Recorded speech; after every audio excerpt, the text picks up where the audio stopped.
Hello there, and welcome to Cosmic Sleepy Science. I'm so glad you've decided to join us tonight. This is your quiet corner of the universe, where knowledge meets rest, and the night unfolds slowly. We float gently into the vastness above, drifting through the silent ocean of the cosmos, where stars move without urgency and time softens its hold. Wherever you are listening from, a city glowing faintly beneath clouded skies, or a quiet room where the night rests still, this space is for you. There is nothing you need to do, nothing you need to remember. These calm journeys are designed to ease the noise of the day and guide the mind toward rest.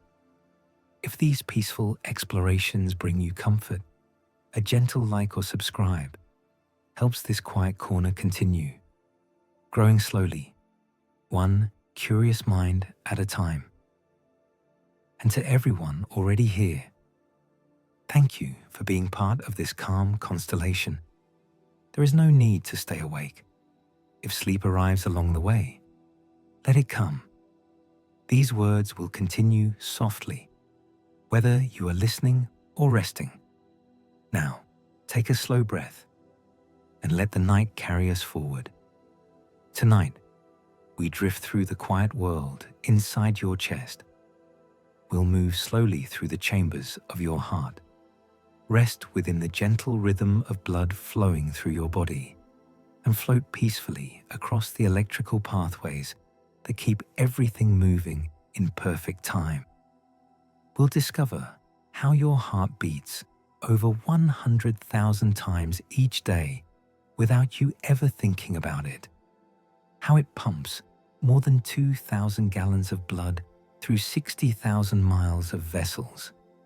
How 4 chambers work together like a perfectly choreographed dance that never stops, never falters, never needs your conscious attention. Your heart rests quietly in the center of your chest, slightly left of the midline, cradled between your lungs like a precious stone held in gentle hands. It weighs between 7 and 15 ounces, roughly the size of your closed fist, yet it holds the power to move life itself through every part of your body. The heart sits within a special protective sac called the pericardium. This double-layered membrane surrounds your heart like soft wrapping, with a thin layer of fluid between the membranes that allows your heart to move smoothly as it beats. The pericardium keeps your heart in place, attached by ligaments to your spine, your diaphragm, and other structures deep within your chest. Nothing about your heart is rushed. The outer surface of the heart muscle itself is called the epicardium. Beneath that lies the myocardium, the thick muscular layer that does the actual work of pumping. And innermost is the endocardium, a smooth lining that forms the inner surface of all the chambers and valves. Your heart is divided into 4 chambers, 2 upper chambers called atria, and 2 lower chambers called ventricles. A muscular wall called the septum runs down the middle, separating the right side from the left side completely. This separation is crucial. The right side and left side of your heart serve different purposes, and they must never mix their blood. The right atrium sits at the top right, a thin-walled chamber designed to receive. The right ventricle lies below it, with walls thick enough to pump blood to your lungs. On the left side, the left atrium mirrors its partner, receiving blood from the lungs, and below it, the left ventricle stands as the most powerful chamber of all, with walls nearly half an inch thick, strong enough to send blood to every corner of your body. Here, in this quiet architecture, everything has its place. Between each chamber lies a valve, a doorway that opens and closes with perfect timing. 4 valves total, each one preventing blood from flowing backward, ensuring that blood moves in only one direction through your heart. The tricuspid valve sits between the right atrium and right ventricle.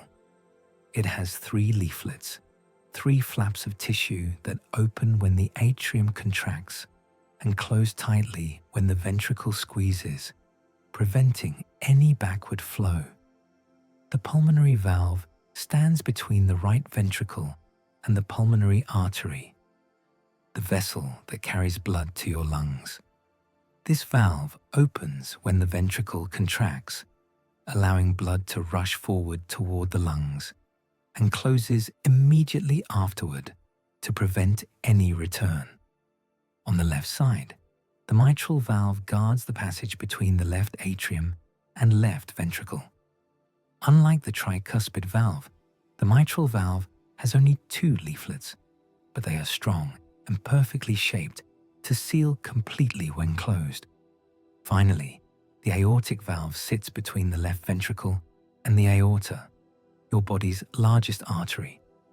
When the left ventricle contracts with force, this valve opens wide, allowing oxygen-rich blood to surge into the aorta and begin its journey to your entire body.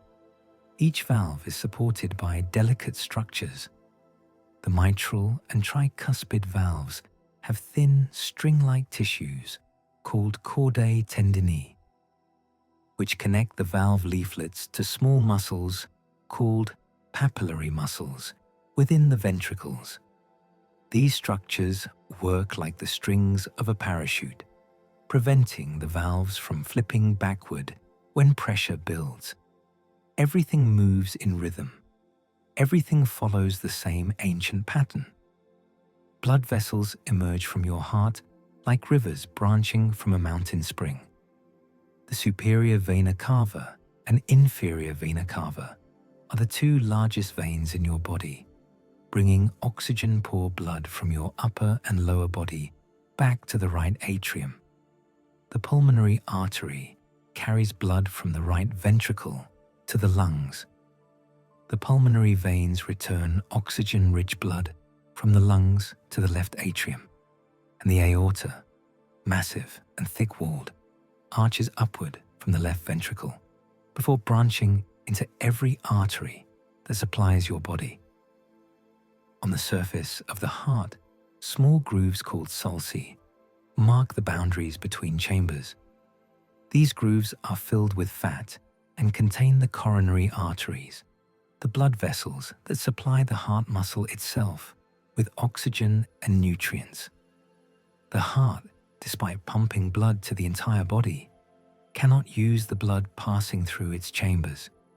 It needs its own dedicated blood supply, and the coronary arteries provide exactly that. The right coronary artery branches from the aorta just above the aortic valve and travels around the right side of the heart. The left coronary artery also branches from the aorta and quickly divides into 2 major branches: the left anterior descending artery and the circumflex artery, which wrap around the left side and supply the powerful left ventricle. These vessels are narrow. They branch into smaller and smaller arterioles and capillaries that weave through every fiber of heart muscle. If any of these vessels become blocked, the muscle they supply begins to die within minutes. This is what happens during a heart attack, when the heart's own blood supply is interrupted. But tonight, your coronary arteries are open. Blood flows freely. Your heart muscle receives everything it needs. The heart is approximately 5 inches long, 3.5 inches wide, and 2.5 inches thick at its widest point. It weighs less than a pound. Yet by the end of a long life, this small organ will have beaten more than 3.5 billion times. Each day, it beats approximately 100,000 times. Each year, more than 39 million times. With each beat, Each ventricle ejects about 70 milliliters of blood. At rest, this amounts to about 5 liters of blood pumped every minute. Over the course of a single day, your heart pumps roughly 2,000 gallons of blood. Over the course of a year, that equals 10 million liters, or about 2.6 million gallons. If all the blood vessels in your body were laid end to end, they would stretch for more than 60,000 miles. That is enough to circle the earth more than twice. Your heart, this fist-sized muscle in your chest, is responsible for moving blood through every inch of those 60,000 miles, every single day, without rest, without pause, without conscious effort. The heart does not think. It does not decide. It simply does what it was designed to do, over and over, in a rhythm so steady that most of the time you never notice it at all. At rest, your heart beats between 60 and 100 times per minute. During sleep, it may slow to 50 beats per minute or lower. During intense exercise, it can rise to 180 beats per minute or more. But through all of these changes, the heart maintains its fundamental pattern, its four-chambered rhythm, its one-way flow. The atria contract first, gently squeezing blood into the ventricles below. Then the ventricles contract powerfully, sending blood either to the lungs or to the body. Between contractions, the heart rests for a brief moment, filling with blood again before the cycle repeats. This cycle takes less than a second, 70 times a minute, 100,000 times a day, 3.5 billion times in a lifetime. Your heart began beating before you were born. At just 3 weeks after conception, when the embryo was barely visible, the heart started its rhythm. It has not stopped since. It will not stop until your last moment. Everything about the heart is designed for endurance. The myocardium, the muscular layer, is rich with mitochondria, the tiny powerhouses within cells that produce energy. Heart muscle cells have more mitochondria than almost any other cells in your body because the heart needs constant energy to keep contracting, keep pumping, keep moving blood. The heart never tires in the way skeletal muscles tire. It never cramps. It never needs to stop and recover. It is designed for continuous motion, continuous work, continuous life. And yet, despite all this power and endurance, the heart is also remarkably efficient.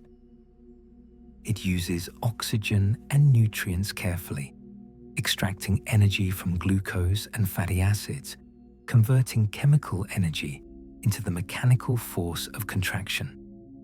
The walls of the heart are not uniform. The atria have thin walls because they only need to gently push blood into the ventricles below. The right ventricle has thicker walls because it must pump blood to the lungs, overcoming some resistance, but not too much.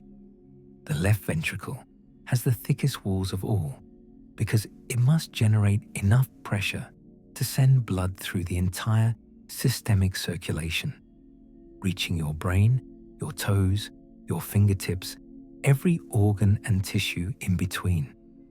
Pressure in the left ventricle can reach 120 millimeters of mercury during contraction. This is the same pressure measurement used when taking blood pressure. The first number in a blood pressure reading, the systolic pressure, reflects the force generated by the left ventricle. The second number, diastolic pressure, reflects the pressure in the arteries when the heart is at rest between beats. The heart adapts. Athletes who train for endurance develop larger hearts with thicker walls, able to pump more blood with each beat. People who live at high altitudes where oxygen is scarce, develop hearts that work more efficiently.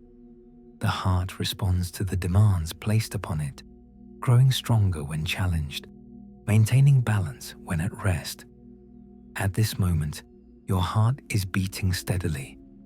You do not need to think about it. You do not need to control it.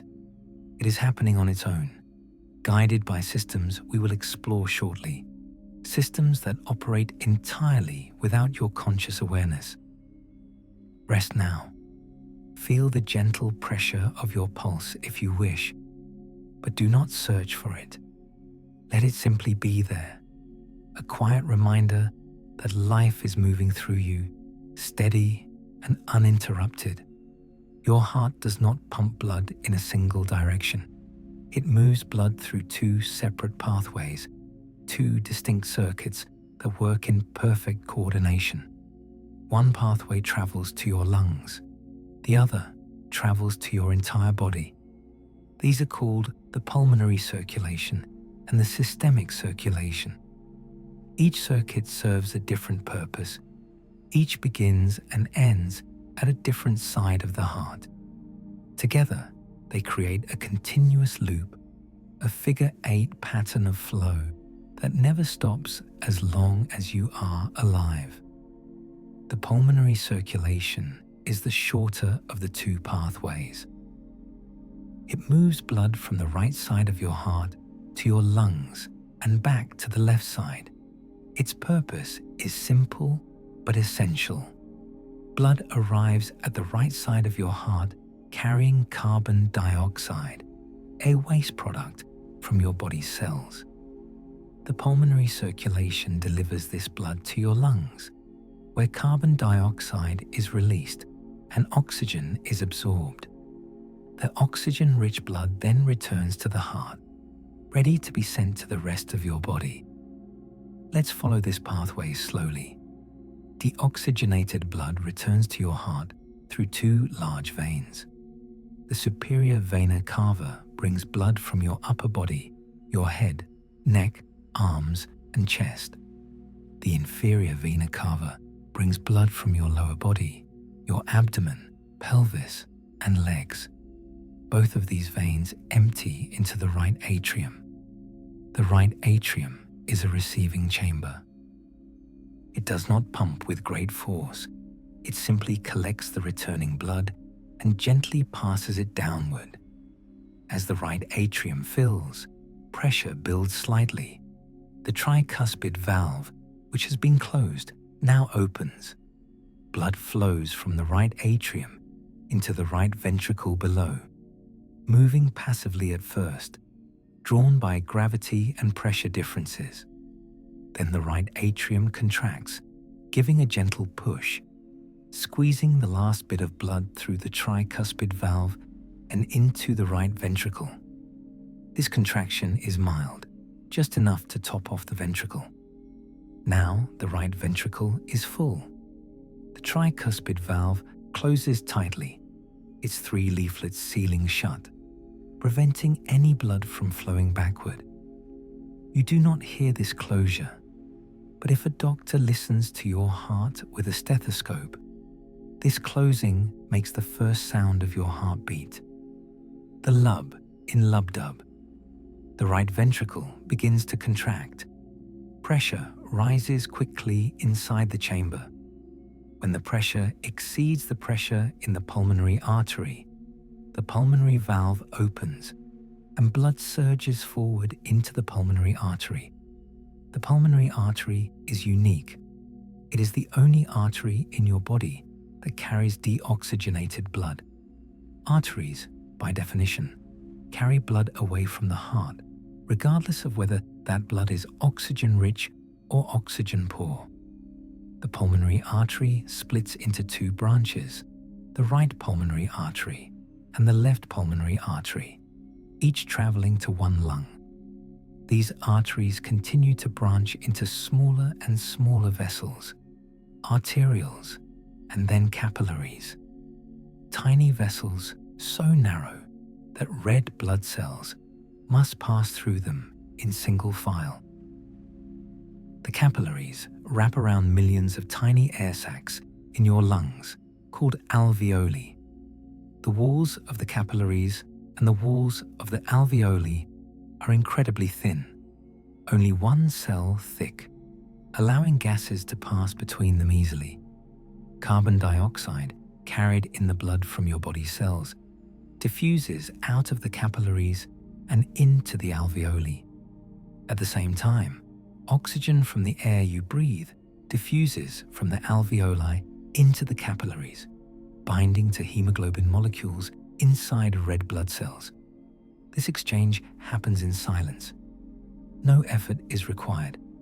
It is driven purely by differences in concentration, a process called diffusion, where molecules naturally move from areas of high concentration to areas of low concentration.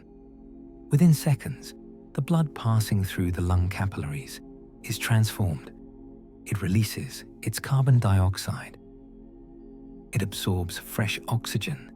It becomes bright red, fully oxygenated, ready to deliver life to your tissues. The capillaries merge into larger vessels called venules, which merge into even larger pulmonary veins. 4 pulmonary veins carry the oxygen-rich blood from your lungs back to your heart, emptying into the left atrium. The pulmonary circulation is complete. Blood has traveled from the right heart through the lungs and back to the left heart. The entire journey takes only seconds. Now begins the second pathway, the systemic circulation. The left atrium receives the oxygen-rich blood from the pulmonary veins. Like the right atrium, it is a receiving chamber, not a powerful pump. It fills with blood, and as pressure builds, the mitral valve opens. Blood flows from the left atrium into the left ventricle below. The left ventricle is the strongest chamber of the heart. Its walls are thick with muscle, nearly 3 times thicker than the right ventricle's walls. This is because the left ventricle must generate far more pressure to send blood throughout your entire body. The left atrium contracts gently, topping off the left ventricle. The mitral valve closes, its 2 leaflets sealing tightly. This closure contributes to the lub sound of the heartbeat. Now the left ventricle contracts with great force. Pressure inside the chamber rises rapidly, reaching 120 millimeters of mercury or higher. When this pressure exceeds the pressure in the aorta, the aortic valve opens and blood rushes into the aorta. The aorta is the largest artery in your body, about 1 inch in diameter, where it leaves the heart. It arches upward from the left ventricle, then curves downward, running along the length of your spine before branching into the arteries that supply your lower body. From the aortic arch, 3 major arteries branch off to supply your head, neck, and arms. These are the brachiocephalic artery, the left common carotid artery, and the left subclavian artery. Blood flows through these arteries to your brain, providing the oxygen and glucose that allow your thoughts, your memories, your consciousness to exist. Below the arch, the aorta continues downward through your chest and abdomen. It gives off branches to your heart muscle, your lungs, your stomach, liver, kidneys, intestines, and all other abdominal organs. In your pelvis, the aorta divides into the left and right iliac arteries, which supply your legs. Each of these arteries continues to branch into smaller arteries, then arterioles, and finally capillaries. The capillaries form dense networks within every tissue, bringing blood to within a tiny fraction of a millimeter of every cell in your body. At the capillary level, another exchange occurs. Oxygen and nutrients diffuse out of the blood and into the surrounding cells. Carbon dioxide and other waste products diffuse from the cells into the blood. This is called internal respiration, the process by which your body's cells receive what they need and discard what they do not. The systemic circulation keeps every cell alive. It delivers oxygen to brain cells so you can think. It delivers glucose to muscle cells so you can move. It delivers nutrients to your liver, kidneys, intestines, skin, bones, every tissue and organ. Once the blood has passed through the capillary beds and delivered its oxygen, it becomes deoxygenated again. The bright red color fades to a darker, bluish red. The blood enters venules, which merge into larger and larger veins. Veins carry blood back toward the heart. Unlike arteries, which have thick muscular walls to withstand high pressure, veins have thinner walls and lower pressure. Many veins, especially those in your legs, contain one-way valves that prevent blood from flowing backward due to gravity. The systemic veins eventually merge into two large vessels, the superior vena cava and the inferior vena cava, which empty into the right atrium. The cycle is complete. The blood has traveled from the left heart through the entire body and back to the right heart. Now it will begin the pulmonary circulation again, traveling to the lungs to be reoxygenated, returning to the left heart, and then being sent out through the systemic circulation once more.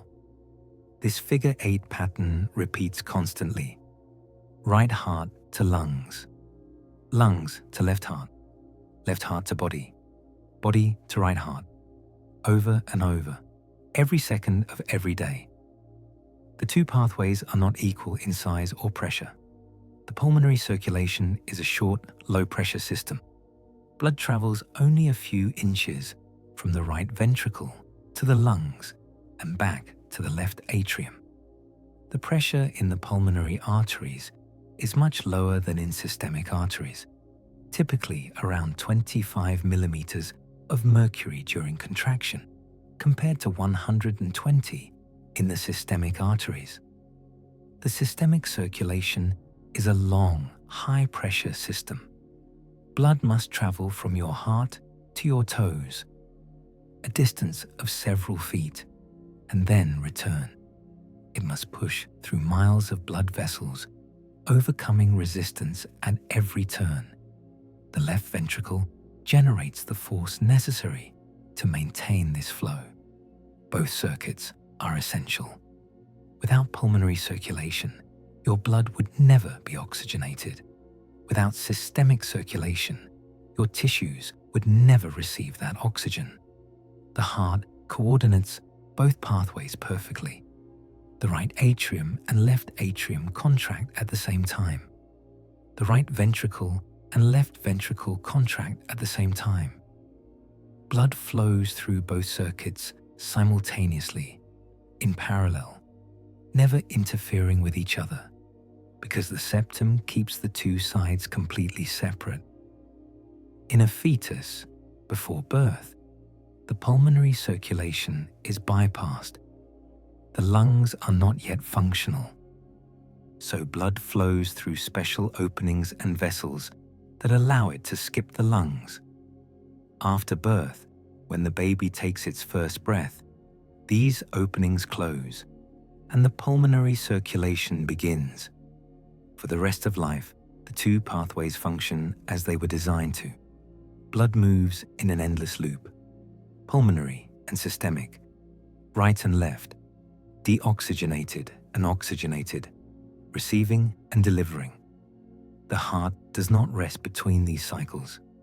There is a brief moment of relaxation called diastole, when all four chambers fill with blood.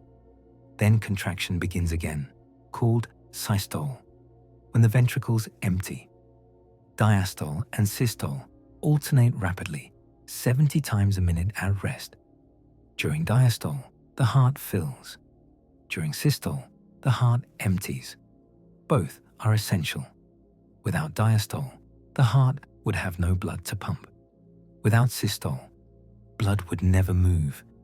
The timing is precise. The atria contract first, squeezing blood into the ventricles. A fraction of a second later, the ventricles contract, sending blood into the arteries. Then everything relaxes, and the cycle begins again. You do not feel this happening. You are not aware of the opening and closing of valves, the filling and emptying of chambers, the flow of blood through two separate pathways. It all happens automatically, guided by systems we will explore in the next chapter. For now, simply rest in the knowledge that your heart is moving blood exactly as it should. The pulmonary circulation is delivering oxygen to your blood. The systemic circulation is delivering that oxygen to your body. Everything is working. Everything is balanced. There is no need to worry, no need to think. Your heart knows what to do. Your heart does not beat because you tell it to. It does not require conscious thought or deliberate effort. It beats on its own, guided by an electrical system built into the muscle itself. This system is elegant in its design. It generates electricity, conducts that electricity through specific pathways, and coordinates the contraction of millions of muscle cells so that they all work together in perfect rhythm. The system begins in a small cluster of specialized cells located in the upper wall of the right atrium, near the point where the superior vena cava enters the heart. This cluster is called the sinoatrial node, often shortened to SA node. The SA node is your heart's natural pacemaker. It is a tiny structure, only about 15 millimeters long and 4 millimeters wide, roughly the size of a staple. But within this small area lie cells that possess a remarkable ability. They can generate electrical impulses spontaneously, without any external signal, without any instruction from the brain or nervous system. These pacemaker cells have an unstable resting state. Unlike other cells in your body, which remain at a steady electrical charge until stimulated, pacemaker cells slowly drift toward a threshold. When they reach that threshold, they fire an electrical impulse. Then they reset and begin drifting again. This process repeats automatically, over and over, creating a steady rhythm. Under normal resting conditions, the SA node generates an electrical impulse between 60 and 100 times per minute. This rate is called the sinus rhythm, the normal electrical pattern of the heart. The rate can vary. During sleep, the SA node may slow to 50 beats per minute or lower. During exercise, it can speed up to 180 beats per minute or more. The SA node responds to signals from the nervous system and hormones in the blood, adjusting the heart rate to meet the body's needs. But the SA node does not require these signals to function. Even if all nerves to the heart were severed, even if the heart were removed from the body and are placed in a solution of nutrients, the SA node would continue firing. It would continue creating a rhythm. The heart would continue beating. When the SA node fires, the electrical impulse spreads outward in all directions, like ripples on the surface of water. The impulse travels through the walls of both atria, passing from one muscle cell to the next through specialized connections called gap junctions. Gap junctions allow electrical current to flow directly from one cell to another, creating a rapid wave of depolarization. As the wave spreads, the atrial muscle cells contract in sequence, squeezing blood from the atria into the ventricles below. The electrical wave moves quickly. Within about 90 milliseconds, Both atria are fully depolarized and contracting. The wave reaches every corner of the atria, every muscle fiber, ensuring that the entire chamber contracts as one unified movement. But the electrical impulse cannot pass directly from the atria to the ventricles. There is a barrier, a layer of fibrous tissue that separates the atria from the ventricles, preventing electrical signals from crossing. This barrier exists for a crucial reason. It forces the electrical impulse to travel through a single controlled pathway, allowing the heart to coordinate the timing between atrial contraction and ventricular contraction. That single pathway is the atrioventricular node, or AV node. The AV node is located in the lower part of the right atrium, near the septum that separates the right and left sides of the heart. It is smaller than the SA node, roughly 5 millimeters long and 5 millimeters wide, about the size of the tip of a light switch. The AV node receives the electrical impulse from the atria. But instead of passing the impulse forward immediately, the AV node delays it. This delay is intentional. It lasts for about 1/10 of a second, giving the atria time to finish contracting and completely empty their blood into the ventricles. Without this delay, the ventricles would begin contracting while the atria were still squeezing, and blood would not flow efficiently. The AV node conducts electricity more slowly than any other part of the heart's electrical system. This slow conduction creates the necessary pause. Once the pause is complete, the AV node passes the electrical impulse forward into the ventricles. The impulse enters a structure called the bundle of His, pronounced like the word hiss. The bundle of His is a branch of specialized conducting fibers that extends from the AV node down into the interventricular septum, the muscular wall that separates the left and right ventricles.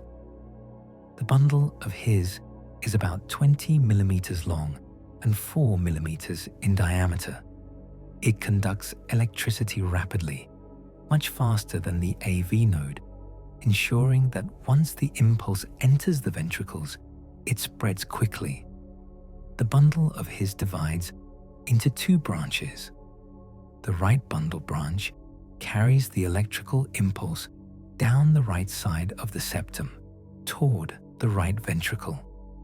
The left bundle branch carries the impulse down the left side of the septum toward the left ventricle. The left bundle branch is larger than the right, reflecting the fact that the left ventricle is larger and requires more extensive electrical pathways. The left bundle branch further divides into two smaller branches, an anterior fascicle and a posterior fascicle, which spread across different regions of the left ventricle.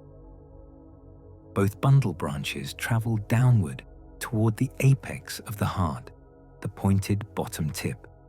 From there, they spread upward and outward into a vast network of conducting fibers called Purkinje fibers. The Purkinje fibers are remarkable structures. They are specialized cardiac muscle cells that conduct electricity far faster than ordinary heart muscle. In fact, Purkinje fibers conduct electrical impulses about 150 times faster than the AV node. The Purkinje fibers form a dense network that spreads throughout the walls of both ventricles, reaching every area of muscle tissue. They are located just beneath the inner lining of the heart, in a layer called the subendocardium. When the electrical impulse reaches the Purkinje fibers, it spreads rapidly through this network, depolarizing the ventricular muscle cells almost simultaneously. The ventricles begin to contract from the apex upward, squeezing blood toward the outflow valves at the top of each ventricle. This upward contraction pattern is efficient, ensuring that blood is pushed out through the aortic and pulmonary valves rather than sloshing around inside the chamber. The entire process, from the firing of the SA node to the complete depolarization of the ventricles, takes less than 1/5 of a second. The timing is precise. The SA node fires. The atria depolarize and contract. The AV node delays the signal. The bundle of His and Purkinje fibers spread the impulse through the ventricles. The ventricles contract. The cycle is complete. Then, after contraction, the heart muscle must reset.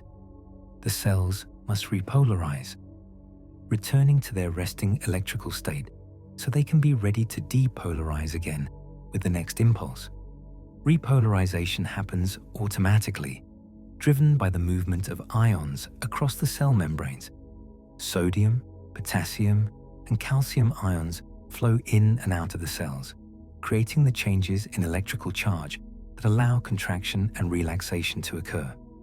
The SA node, AV node, bundle of His, and Purkinje fibers together form the cardiac conduction system. This system is not made of nerves. It is made of specialized cardiac muscle cells that have adapted to conduct electricity rather than contract with force. The conduction system is autonomous. It does not require input from the brain to function. The brain can influence the heart rate through the autonomic nervous system, sending signals that speed up or slow down the SA node. But the heart's rhythm is generated internally by the heart itself. This autonomy is essential. It means that your heart can continue beating even if you are unconscious, even if your brain is not actively controlling your body. It means that your heart has been beating since before you were born, and it will continue beating until the moment of your death without ever needing you to think about it. The electrical activity of the heart can be measured and recorded using a device called an electrocardiogram, or ECG. Electrodes placed on the skin detect the electrical signals generated by the heart and display them as a series of waves on a graph. The first wave, called the P wave, represents the depolarization of the atria. It appears as a small, rounded bump on the graph. The next set of waves, called the QRS complex, represents the depolarization of the ventricles. This is a larger, sharper set of peaks and valleys because the ventricles are much larger than the atria and generate more electrical activity. The final wave, called the T wave, represents the repolarization of the ventricles, the process by which the muscle cells return to their resting state. The ECG provides a window into the heart's electrical system. By examining the shape, size, and timing of these waves, doctors can detect abnormalities in the conduction system, identify damage to the heart muscle, and diagnose various heart conditions. But under normal circumstances, the ECG simply shows a repeating pattern. P wave, QRS complex, T wave. Over and over, 70 times a minute, 100,000 times a day. The heart's electrical system is remarkably reliable. The SA node rarely fails. The AV node rarely malfunctions. The bundle branches and Purkinje fibers conduct impulses faithfully, day after day, year after year. If the SA node does fail, the heart has backup systems. The AV node can take over as the pacemaker, generating impulses at a slower rate of 40 to 60 beats per minute. If both the SA node and AV node fail, the Purkinje fibers themselves can generate impulses at an even slower rate of 20 to 40 beats per minute. These backup systems are not ideal, but they can keep the heart beating long enough for medical intervention to occur. The electrical system is also protected. It is embedded deep within the heart muscle, surrounded by the pericardium and the chest wall. It is resistant to minor injuries and can continue functioning even when parts of the heart muscle are damaged. The sympathetic and parasympathetic nervous systems influence the heart's electrical activity. The sympathetic system, activated during stress or exercise, releases the neurotransmitter norepinephrine, which binds to receptors in the SA node and increases the firing rate. It also speeds up conduction through the AV node and increases the force of ventricular contraction. The parasympathetic system, activated during rest and relaxation, releases the neurotransmitter acetylcholine, which binds to different receptors and slows down the SA node. It also slows conduction through the AV node, prolonging the delay and reducing the heart rate. These systems work in balance, constantly adjusting the heart rate to match the body's needs. During the day, when you are active, the sympathetic system dominates. At night, when you are resting, the parasympathetic system takes over. Right now, as you lie quietly, your parasympathetic system is active. Your heart rate is slowing. Your SA node is firing less frequently. The delay at the AV node is slightly longer. Everything is winding down, preparing your body for sleep. This is exactly as it should be. Your heart is adjusting to your state of rest, conserving energy, maintaining only the level of circulation necessary to keep your tissues supplied with oxygen. The electrical system is doing its job. The rhythm is steady. The timing is perfect. The coordination is seamless. You do not need to monitor it. You do not need to worry about it. The system was designed to work without your attention, and it is working beautifully right now. Rest in the knowledge that your heart's electrical system is functioning exactly as it was meant to. The impulses are firing, the signals are spreading, the contractions are happening in perfect sequence. Everything is as it should be. Each heartbeat follows the same pattern, the same sequence of events, repeated over and over in a cycle that lasts less than 1 second. This cycle is called the cardiac cycle. It is divided into 2 main phases, diastole and systole. Diastole is the phase of relaxation and filling. During diastole, the heart muscle is relaxed, the chambers expand, and blood flows into the heart from the veins. This is the resting phase, the phase of preparation. Systole is the phase of contraction and ejection.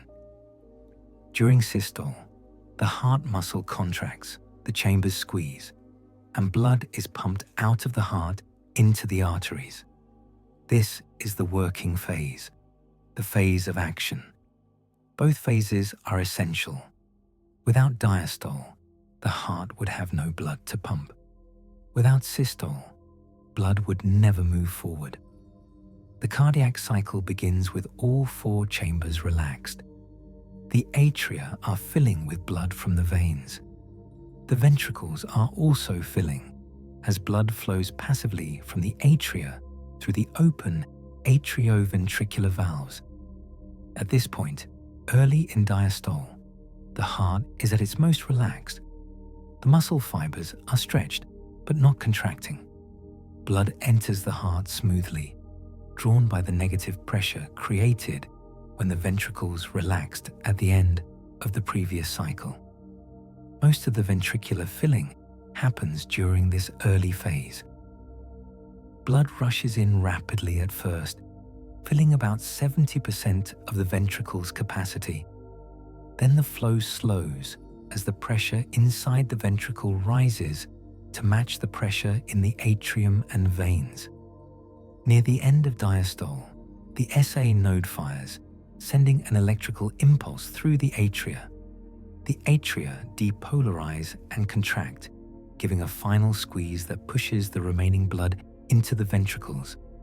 This atrial contraction, often called atrial systole, contributes about 10 to 30% of the total ventricular filling. At the end of diastole, the ventricles are completely filled. The volume of blood in the left ventricle at this moment is called the end diastolic volume, typically about 130 milliliters. This volume represents the preload, the amount of stretch placed on the ventricular muscle fibers before they contract. Now, systole begins. The electrical impulse has passed through the AV node, traveled down the bundle of His, and spread through the Purkinje fibers. The ventricular muscle cells depolarize and begin to contract. As the ventricles start to contract, pressure inside them rises rapidly. Within a fraction of a second, the pressure in the ventricles exceeds the pressure in the atria. This causes the atrioventricular valves, the tricuspid valve on the right and the mitral valve on the left, to snap shut. The closing of these valves produces the first heart sound, often written as S1 or described phonetically as lub.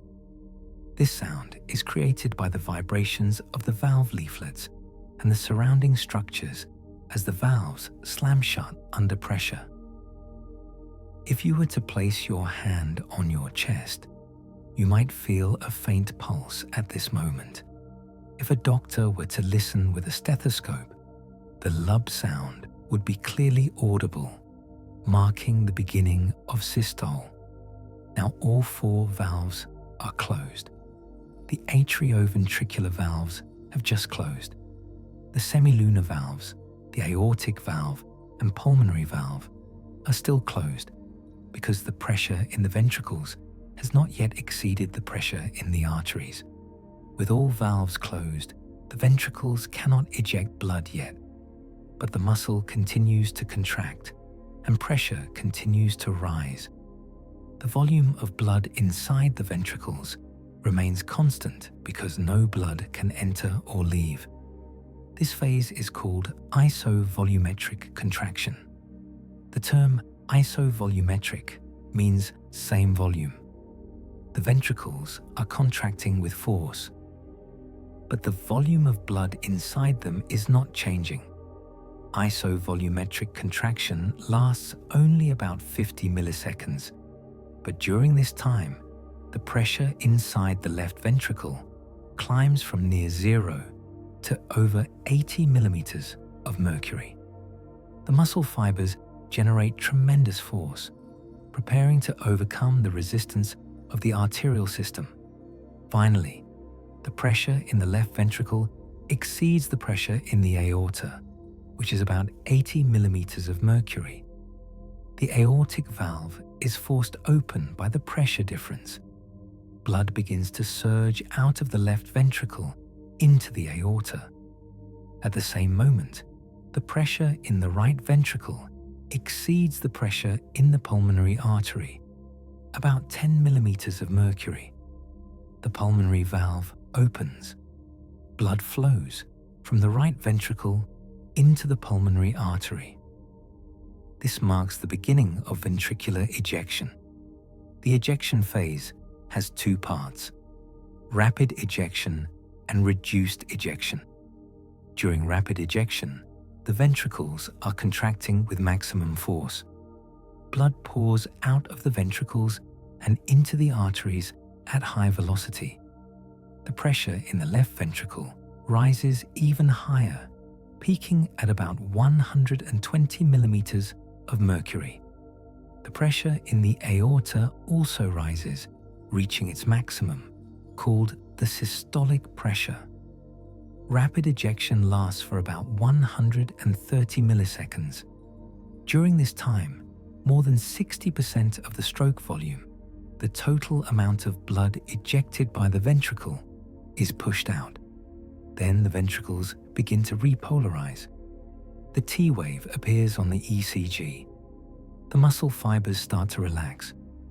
Contraction weakens, and the rate of ejection slows. This is the phase of reduced ejection.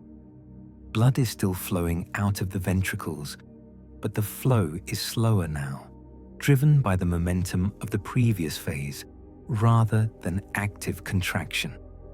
Pressure in the ventricles begins to fall.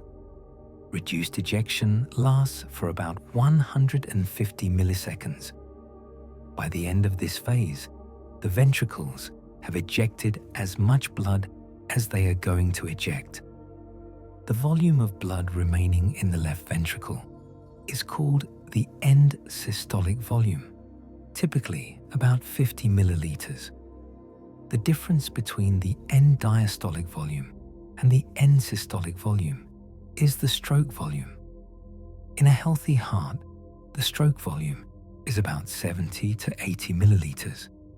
This is the amount of blood pumped out with each beat. Now the ventricles are relaxing. Pressure inside them drops rapidly. When the pressure in the ventricles falls below the pressure in the arteries, the semilunar valves snap shut. The closing of the aortic and pulmonary valves produces the second heart sound, written as S2 or described as dub. This sound is sharper and higher pitched than the first heart sound. It marks the end of systole and the beginning of diastole. With the closing of the semilunar valves, a small notch appears in the aortic pressure curve, called the dicrotic notch or incisura. This notch is caused by a brief backflow of blood toward the heart just before the valve closes completely. The elastic recoil of the aorta then pushes the blood forward again, creating a small secondary rise in pressure called the dicrotic wave. Now the ventricles are completely relaxed, but all valves are closed again. The ventricles are empty of most of their blood, but they cannot yet refill because the atrioventricular valves are still shut. This phase is called isovolumetric relaxation. Like isovolumetric contraction, the volume inside the ventricles remains constant because no blood can enter or leave. But instead of pressure rising, pressure is now falling rapidly as the muscle fibers relax. Isovolumetric relaxation lasts about 80 milliseconds.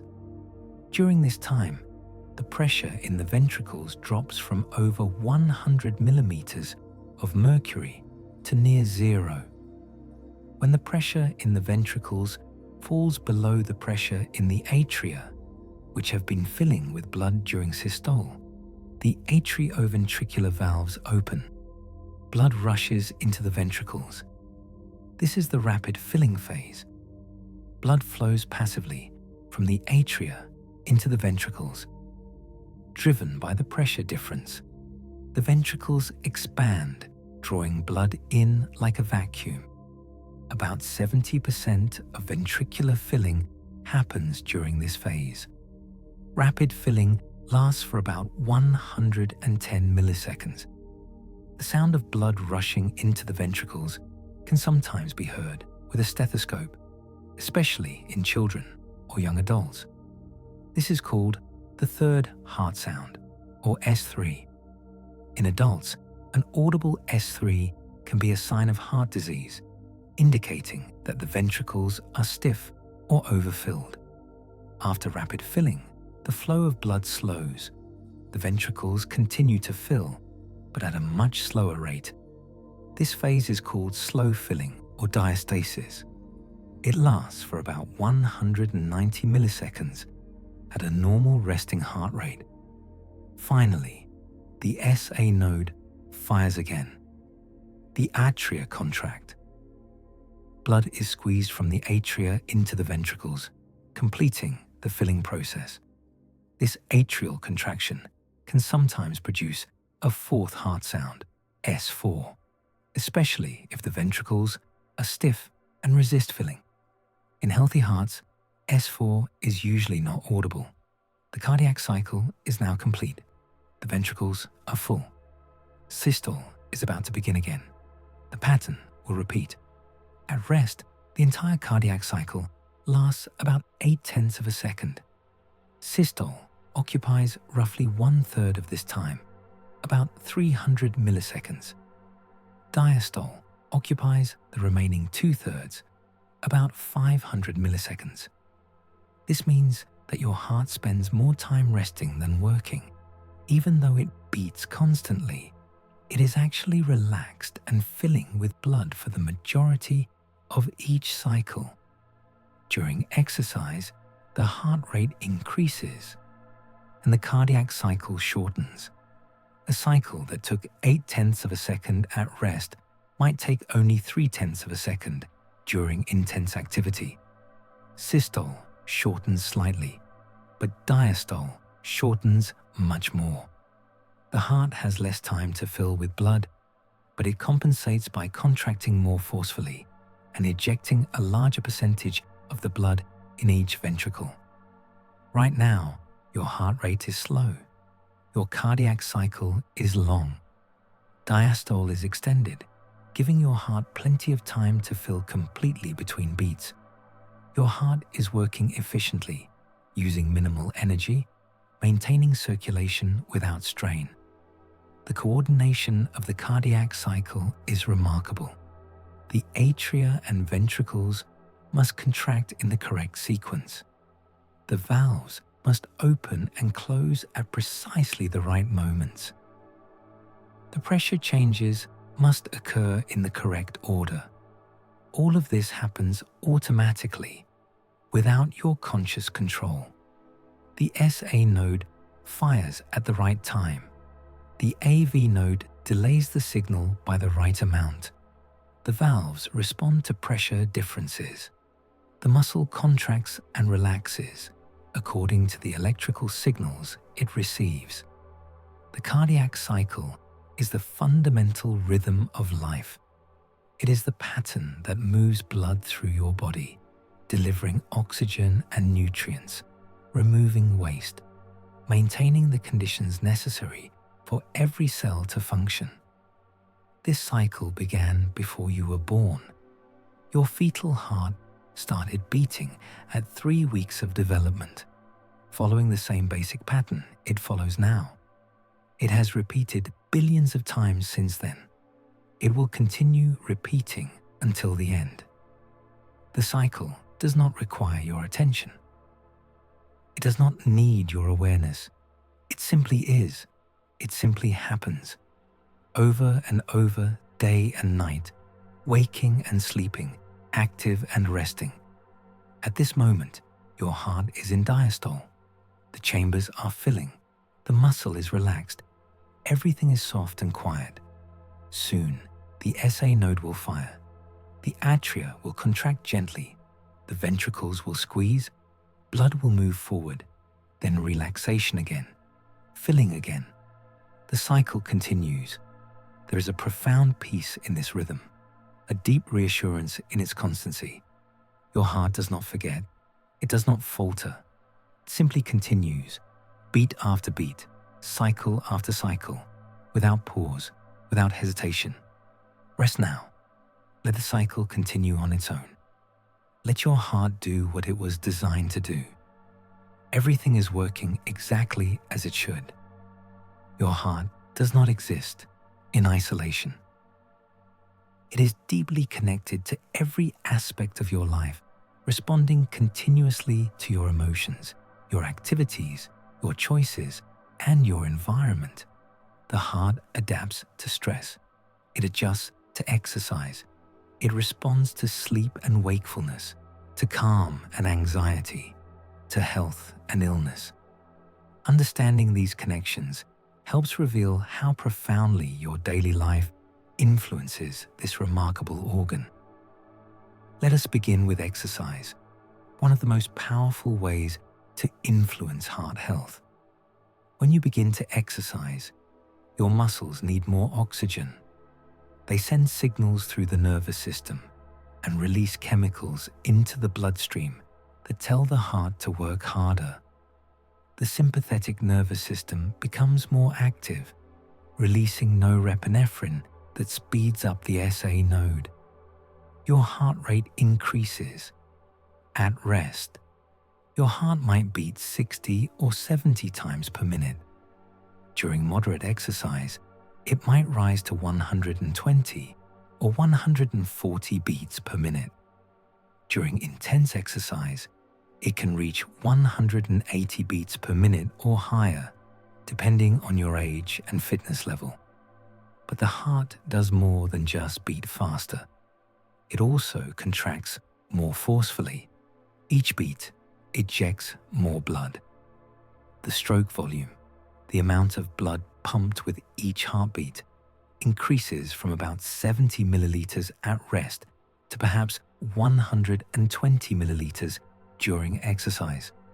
Together, the increase in heart rate and stroke volume dramatically increases cardiac output, the total amount of blood pumped per minute. At rest, cardiac output is about 5 liters per minute.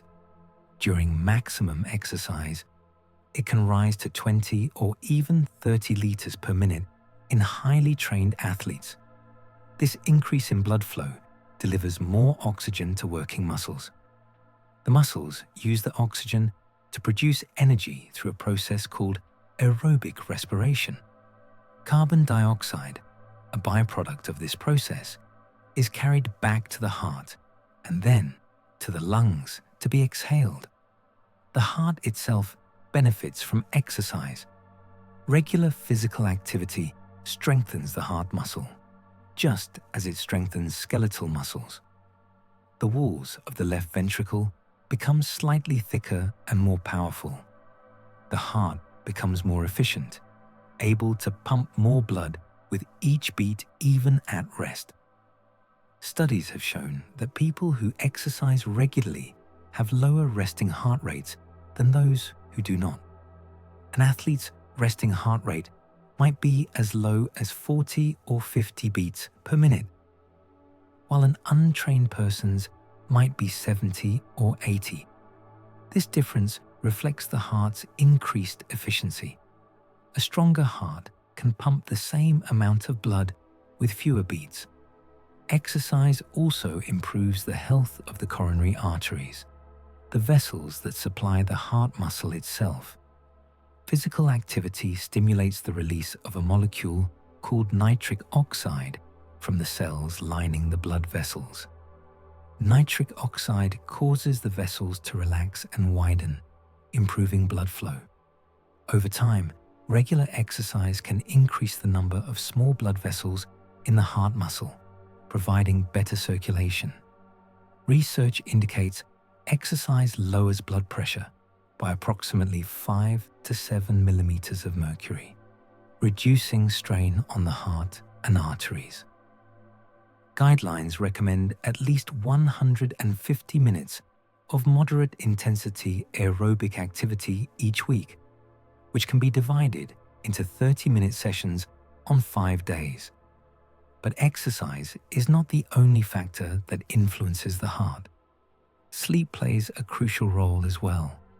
During sleep, your heart rate slows. The parasympathetic nervous system becomes dominant, releasing acetylcholine that calms the SA node. Your heart might beat only 50 or 60 times per minute during deep sleep, sometimes even slower. Blood pressure also decreases during sleep, typically dropping by 10 to 20% compared to waking levels. This nightly dip in blood pressure gives the heart and blood vessels a chance to rest and recover from the demands of the day. Sleep deprivation disrupts this pattern. People who do not get adequate sleep often have higher resting heart rates and elevated blood pressure even during the day. Chronic lack of sleep increases the risk of heart disease, high blood pressure, and other cardiovascular problems. The relationship between sleep and the heart is bidirectional. Poor heart health can also disrupt sleep. Conditions like heart failure can cause fluid to accumulate in the lungs, making it difficult to breathe when lying down. Sleep apnea, a condition where breathing repeatedly stops and starts during sleep, puts enormous strain on the heart, causing repeated spikes in heart rate and blood pressure throughout the night. Stress is another powerful influence on the heart. When you experience stress, whether physical or emotional, the body activates the sympathetic nervous system and releases stress hormones like cortisol and adrenaline. These hormones prepare the body for action, increasing heart rate, raising blood pressure, and diverting blood flow to the muscles and brain. This response is useful in short bursts. It allows you to respond quickly to danger or complete urgent tasks. But when stress becomes chronic, the constant activation of the stress response takes a toll on the heart. Heart rate variability, the variation in time between heartbeats, decreases under chronic stress, indicating reduced parasympathetic activity. This reduced variability is associated with increased cardiovascular risk. Higher heart rate variability reflects stronger parasympathetic activity and indicates the body can adapt to stress more efficiently. People with higher heart rate variability tend to have better overall cardiovascular health and resilience to stress. Techniques that activate the parasympathetic nervous system can improve heart rate variability and reduce the harmful effects of stress. Deep breathing exercises slow the heart rate and increase variability. Meditation and mindfulness practices have similar effects. Regular physical activity also helps by reducing baseline stress hormone levels. Diet influences the heart profoundly as well. The food you eat provides the raw materials your heart needs to function. The heart muscle relies on a constant supply of energy, which it obtains primarily from glucose and fatty acids in the blood. A diet rich in whole grains, fruits, vegetables, lean proteins, and healthy fats provides these nutrients efficiently. Consuming too much salt causes the body to retain fluid, which increases blood pressure. Over time, elevated blood pressure damages the arteries and forces the heart to work harder. Health organizations recommend limiting salt intake to about 1 teaspoon per day.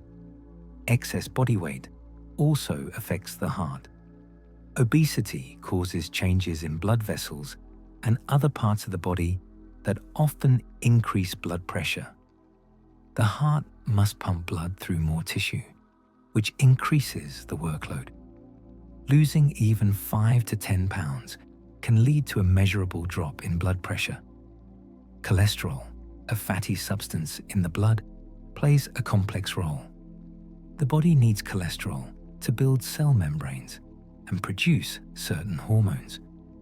But when cholesterol levels become too high, particularly low-density lipoprotein or LDL cholesterol, it can accumulate in the walls of arteries, forming plaques.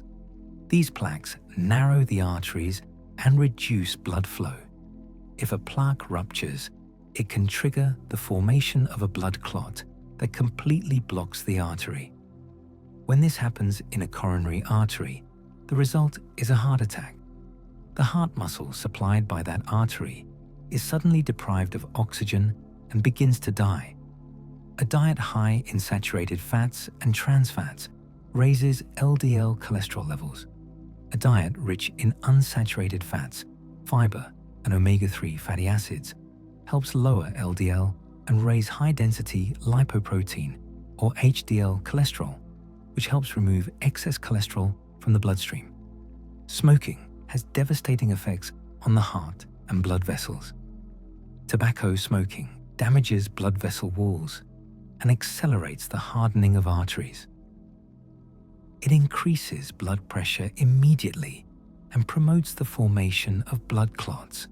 Smoking also reduces the amount of oxygen in the blood, forcing the heart to work harder to deliver oxygen to tissues. Quitting smoking is one of the most effective ways to improve heart health. Within weeks of quitting, blood pressure begins to drop.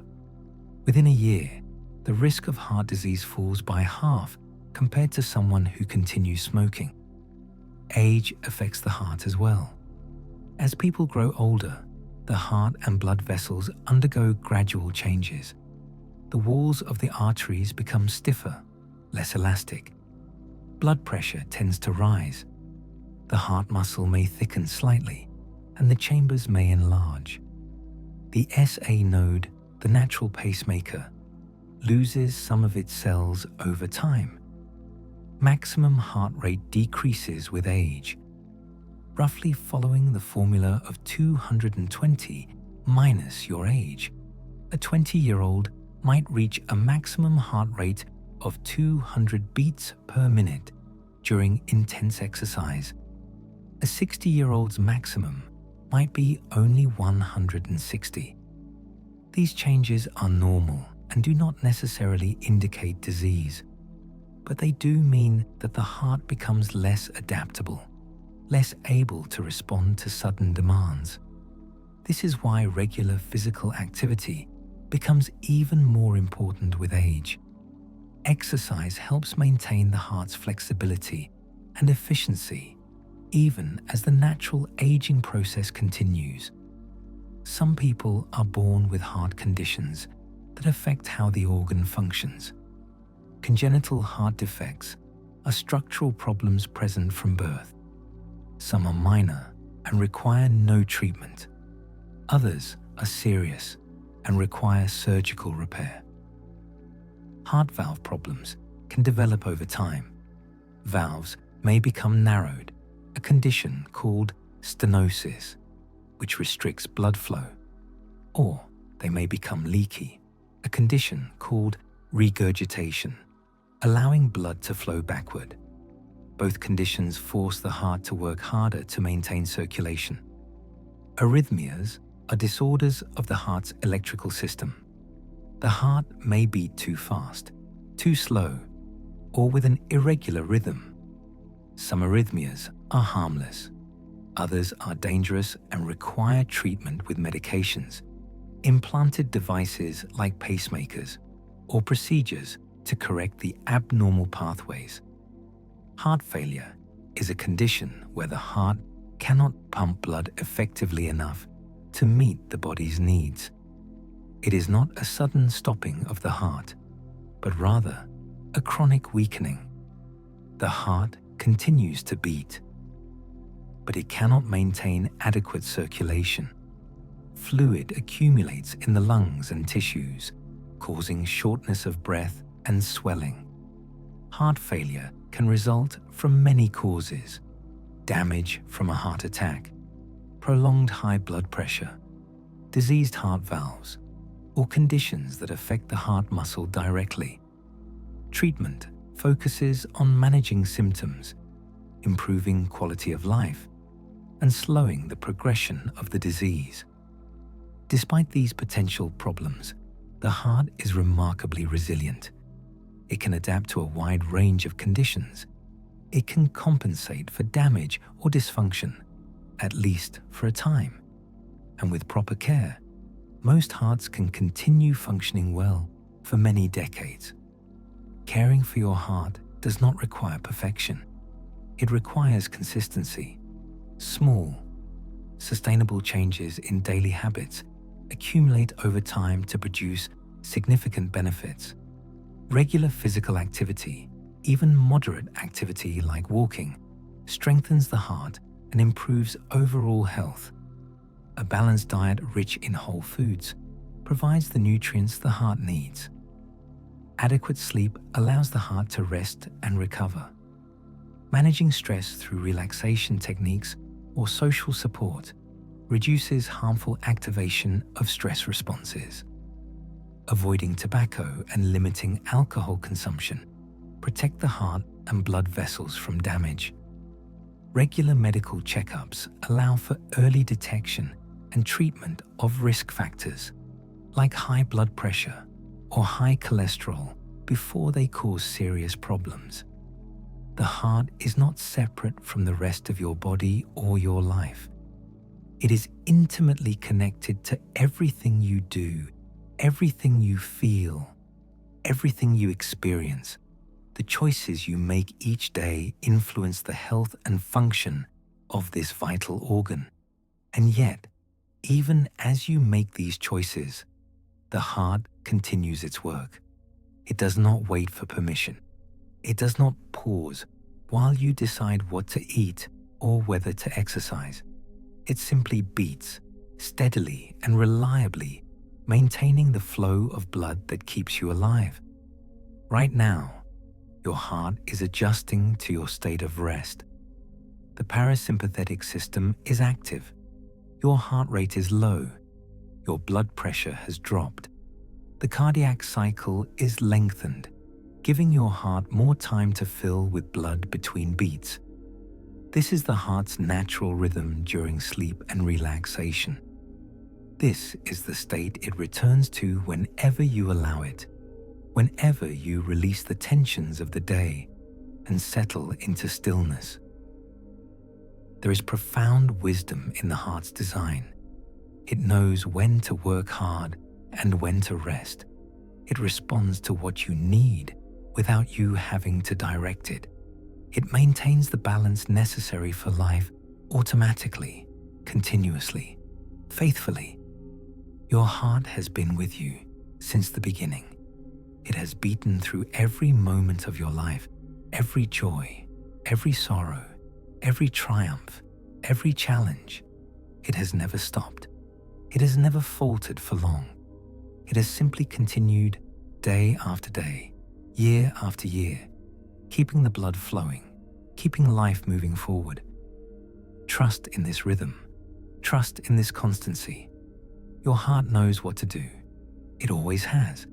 It always will. The heart is more than a pump. It is more than an organ. It occupies a unique place in human consciousness, in language, in culture, in the way we understand ourselves and each other. We say that the heart feels, even though we know emotions arise in the brain. We speak of heartbreak and heartache, of having a big heart or a cold heart, of following your heart or listening to your heart. These are not scientific statements.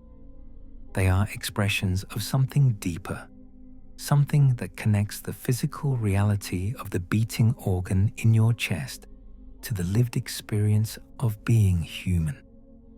Throughout history, different cultures have understood the heart in different ways. Ancient Egyptians believed the heart was the seat of intelligence and emotion, so essential that it had to be preserved in the body during mummification, while the brain was discarded. Ancient Greeks debated whether the heart or the brain was the center of thought and feeling. Some philosophers placed consciousness in the heart. Others argued for the brain. Modern science has settled this question. We know that thoughts, emotions, and consciousness arise from the activity of the brain. The heart does not think. It does not feel joy or sadness. It responds to signals from the brain and hormones in the blood, but it does not generate subjective experience. And yet, the ancient intuition that the heart and our inner life are connected is not entirely wrong. The heart does respond to emotions. When you feel fear, your heart races. When you feel calm, it slows. The connection is mediated by the nervous system and stress hormones, but the connection is real. The state of your mind influences the state of your heart. The state of your heart, in turn, influences your physical sensations and can affect your emotions. Heart rate variability reflects how well the body balances stress and relaxation. People who can regulate their emotions effectively tend to have higher heart rate variability. Those who struggle with chronic anxiety or depression often have lower variability. The heart, it seems, provides a window into emotional regulation and resilience. This bidirectional relationship between the heart and mind has practical implications. Practices that calm the mind also calm the heart. Meditation, slow breathing, spending time in nature, connecting with others all activate the parasympathetic nervous system and improve heart rate variability. Conversely, taking care of the heart through exercise, good nutrition, and adequate sleep supports emotional well-being. Physical health and mental health are not separate. They are aspects of the same underlying reality, the reality of a living, integrated organism responding to the world. The heart also connects us to others. When we see someone we love, our heart rate changes. When we experience empathy, when we witness suffering or feel compassion, our heart responds. These are not metaphors. They are measurable physiological changes. Infants' heart rates synchronize with their caregivers. Couples who have been together for many years sometimes show similar heart rate patterns. Musicians playing together in an ensemble exhibit synchronized heart rhythms. The heart, it appears, is not isolated within the individual. It resonates with the hearts of others. This resonance speaks to something fundamental about human nature. We are social beings. Our hearts, quite literally, beat in response to the presence of others. Isolation and loneliness are not just emotionally painful. They have physiological effects. Studies have shown that chronic loneliness is associated with increased heart rate, elevated blood pressure, and higher risk of cardiovascular disease. Connection, on the other hand, is protective. Strong social relationships, a sense of belonging, regular positive interactions with others all contribute to better heart health and longer life. The heart thrives when we are connected. It suffers when we are alone. There is something almost poetic about the way the heart works. The endless cycle of contraction and relaxation, systole and diastole, mirrors the rhythms of life itself. Work and rest, activity and stillness, giving and receiving. The heart cannot beat continuously without pause. It must relax between contractions to fill with blood. The moment of rest is as essential as the moment of work. Without diastole, there would be no systole. Without filling, there would be no emptying. This rhythm is woven into the fabric of existence. Day follows night. Breath follows breath. The tide rises and falls. Seasons change. Life emerges, grows, fades, and makes room for new life. The heart's rhythm reflects these larger patterns, participating in the universal dance of expansion and contraction, of becoming and returning. Consider the efficiency of the heart. It weighs less than a pound, yet it moves more than 2,000 gallons of blood every day. It beats more than 100,000 times daily without you ever thinking about it. It begins before birth and continues until death, without rest, without vacation, without complaint. This constancy is remarkable. Most things in life change. Relationships evolve. Jobs come and go. Bodies age. Thoughts and feelings shift like weather. But through all of this, the heart continues its steady rhythm. It is the one constant in a life of variables, the one thing you can count on, moment to moment, day after day. There is something deeply reassuring about this. No matter what happens in your external life, No matter what challenges or joys or sorrows you face, your heart is still beating. Life is still flowing through you. The fundamental process of being alive continues. The heart also teaches a lesson about trust. You do not control your heartbeat. You cannot decide to make it beat faster or slower through conscious will alone, not directly. You can influence it through your actions and thoughts. But the beating itself happens automatically, governed by systems far older than conscious awareness. This means that life, at its most fundamental level, is something that happens to you and through you, not something you do. You are not making your heart beat. You are not digesting your food or filtering your blood or growing your hair. These processes unfold on their own, following patterns established over millions of years of evolution. There is a surrender in this realization, an acceptance. You are not in total control, and you never were. The heart beats whether you want it to or not. Life continues whether you consent or resist.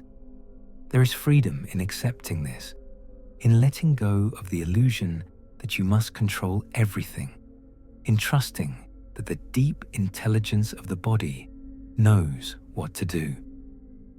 The heart also reminds us of our shared humanity. Everyone has a heart. Everyone's heart follows the same basic pattern. 4 chambers, 4 valves, 2 circuits, the same electrical system, the same fundamental rhythm. This organ that keeps you alive is not unique to you. It is not special in its structure. It is the same heart that beats in every other person, the same heart that has beaten in every human who has ever lived. The same heart, in variations, beats in mammals, birds, reptiles, in every creature with a circulatory system. There is a profound equality in this. No matter who you are, where you were born, what you have achieved or failed to achieve, your heart is working in the same way as everyone else's heart.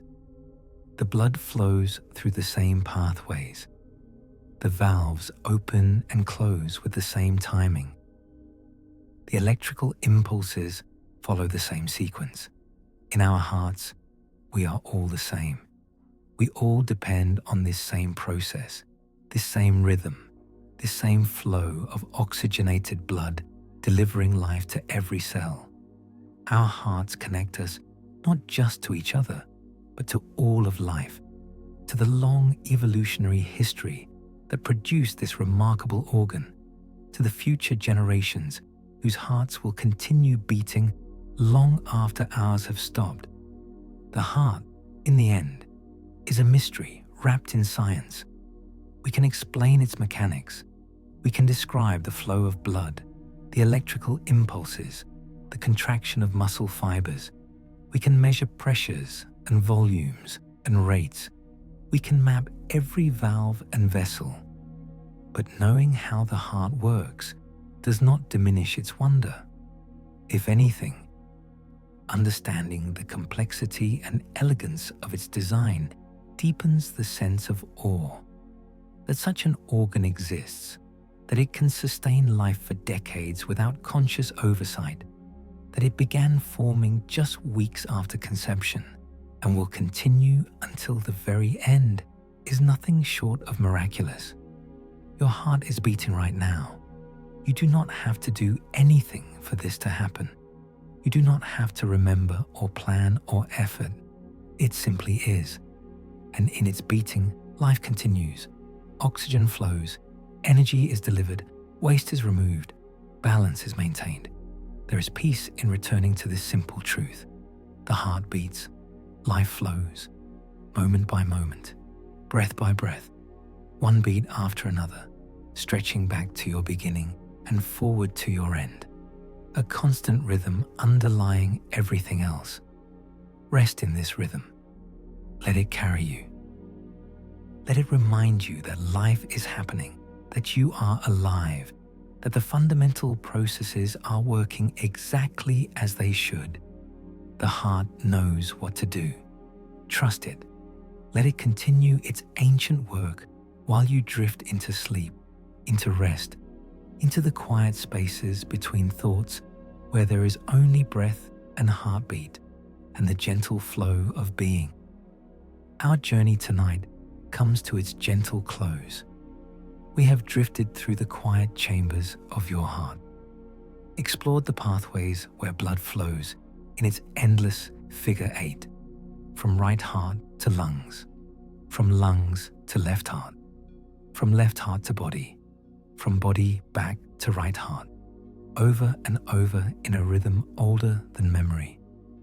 We have traced the electrical impulses that coordinate each beat, watched the valves open and close with perfect timing, felt the gentle pulse of systole and diastole, contraction and relaxation, work and rest.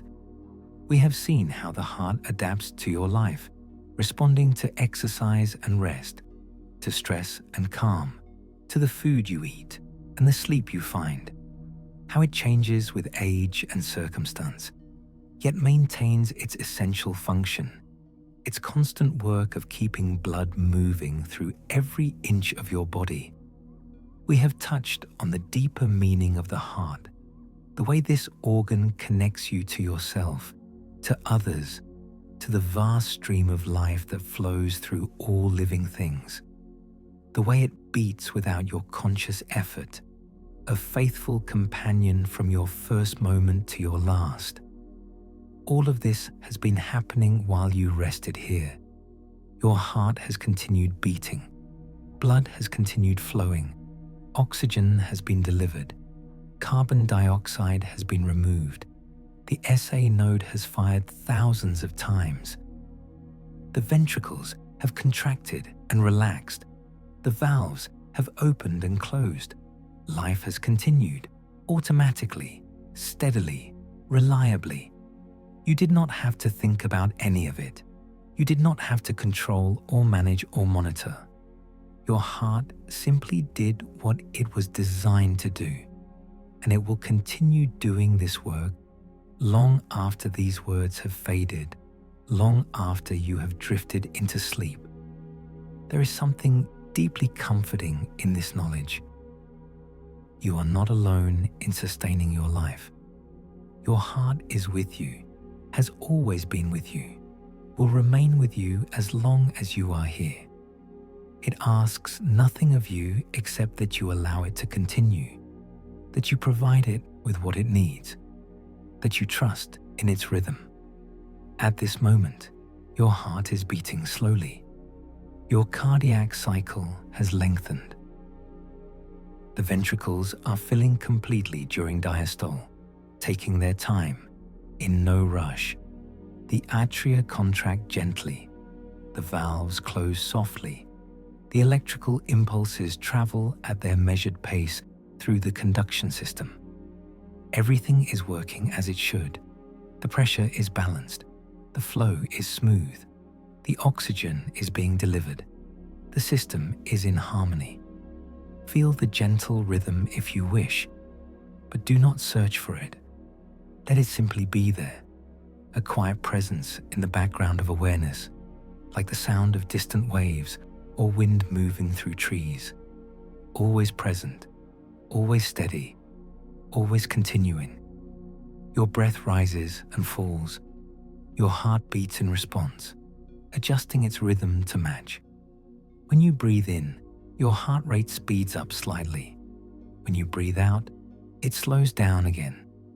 This is called respiratory sinus arrhythmia, a normal variation that reflects the healthy coordination between breathing and heart rate. This coordination happens automatically. You are not creating it. You are not controlling it. It is simply occurring, as it has occurred in every sleeping human, every resting animal, every living creature with lungs and a heart, an ancient pattern repeated endlessly, connecting you to all of life. Let your breathing remain slow and natural. Let your heart follow its own rhythm. Let the systems continue their work while you rest here, safe and still. There is no need to remember what you have heard tonight. No need to hold onto facts or details. The heart does not require your understanding to function. It does not need your attention to continue beating. It simply does what it has always done, what it will always do.